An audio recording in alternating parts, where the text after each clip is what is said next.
So today I was preparing training for my sales team, and the subject for today was creating motivation and how to go about doing that. And it's one of the most powerful things that you need to be able to do as a salesperson. It's about enabling people to feel a change from where they are now, might be realizing where they are now, and or believing what's possible about where they could be in the future. Not necessarily the journey of how to get there, but just to experience what it might be like to be there. And so in preparing for this, I came up with a framework to teach them. And I think there's 3 simple steps for how to project someone into the future to allow them to visualize what it is that they could become, where they could be. And I came up with 3 steps, 3 levels of how to do this effectively. So number 1 is pause, right? So what you've done is you've built them up into, this is what you need to do to get to where you want to go. And they're like, yeah, okay, I'm in, I want to do that. And then you say, okay, so like, that's going to work because of these reasons. Pause. What that's going to do is then they're going to become a bit squirmish, right? They'll sit down, they'll think, and they'll go, and they'll start talking. And if they start talking, they will then have to process what it's like, right? It's really, really simple and easy. So for our situation, we've just had a student, they've come in and we've said, right, for you to get the best grades to where you want to get to, you're going to have to do 2 sessions a week. Now, are you willing to do that? And they're saying, yeah, do you know what? For everything we've discussed, I'd be willing to put in that effort. And you're like, fantastic. Because what that's going to mean, over the summer holiday, while everyone else is falling behind, you're going to get ahead. And then once you're ahead, you're going to return to school and actually have seen everything that you're going to talk about before. Pause. So level 1, pretty weak, right? But it gives them time to actually process it. You don't immediately move on to the next thing. So how this call actually went was, and you'll immediately be ahead, you'll have seen it before. Okay, so what we're going to do is just want to check in about pricing now. We haven't given them the opportunity to actually sit there and live it. So how do you do this? And this is step 2. Level 2 of how to get people to feel what it would be like. And it's to ask a question that will lead them to actually sit in the moment and visualize it, right?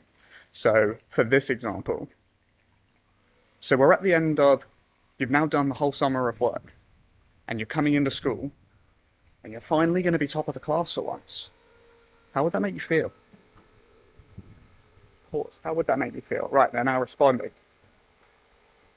It would be different. And then you can go 1 level deeper. Yeah, it would be different, right? Based on everything that we've discussed. Of course that's going to be different. What would feel different about that? Right, and then they're coming in and thinking about this a bit more, and they're like, well, I guess I'd feel more confident. Boom. You've got them feeling confident. Right, that was the goal. That was what they wanted in the first place. So now you're like, yeah, and then you just acknowledge, right? And like, yeah, of course you have. So at this point, you've walked them through, allowed them to sit in it for a little bit and actually verbalize what it is, what it would feel like to be there, right? So you've gone from a pause, just to allow them to sit in it, to helping them vocalize their thoughts and feelings. And then level 3 is you combine it together with some acknowledgement and a pause. So help verbalize, acknowledge, then pause, right? So how that might look in a call, I'll go back and forth with myself. So after the summer, right, you will have done all of this work, and you'll probably go back to class having seen a lot of the content that you're going to cover, and you're actually going to be ahead of the class, and it's like you're going to be revising it.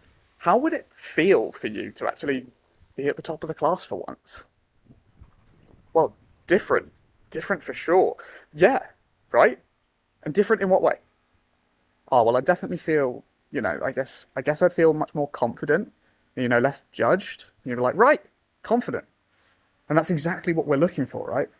You came to us because you want confidence to be able to do this stuff, right? How would you feel if you were actually teaching your friends. Have you ever tutored any of your friends? No, that's ridiculous. Yeah, it might be ridiculous right now, but it's possible. Pause. Right? What we've done is we've taken them through a journey of a justification that they agree with, and they're like, yeah, that makes a lot of sense. You know, that's why it's going to work. Cool. And then you get some emotion coming out of this. And the reason it's so powerful is generally in a call, people remember two things, maybe three. But the biggest two are the emotional peak, whether that's high or low, and then the ending. So what we're working on here is the emotional peak. So what we've just covered there is taking someone from wherever they are now to building them up. It doesn't necessarily mean they already know where they are right now, and so that's, you know, the thing for another day. But I just wanted to share my thoughts with you. So that was the framework I came up with of how to help people visualize the difference that they could have if they were to use your services, if they were to work with you. With our 3-step framework, or 3 levels. Level 1, pause, just let them sit in it for a bit, don't rush. Level 2, help them vocalize their thoughts, right? Lead them with questioning so that they can actually articulate how it is they would feel. In order to do that, they have to think about it. And level 3, lead them there so that they can articulate their thoughts and feelings and then acknowledge it further, right? And then pause before you move on. Allow them to sit in that moment. Once you've taken them there, allow them to sit there just for a few moments. And then there's loads of other tips of how to do exactly that. There's a simple one at the end of it, which is you can just say right, but it's the way that you say it. So they're like, oh, be more confident. And they're like, right? And they're like, well, yeah. And you're like, right? Well, yeah, it would, right? You can just keep going like that. Like, obviously, you don't go too far. But yeah, just my thoughts, processing, articulating my own experience from the day. And hopefully you enjoyed. All right, peace out.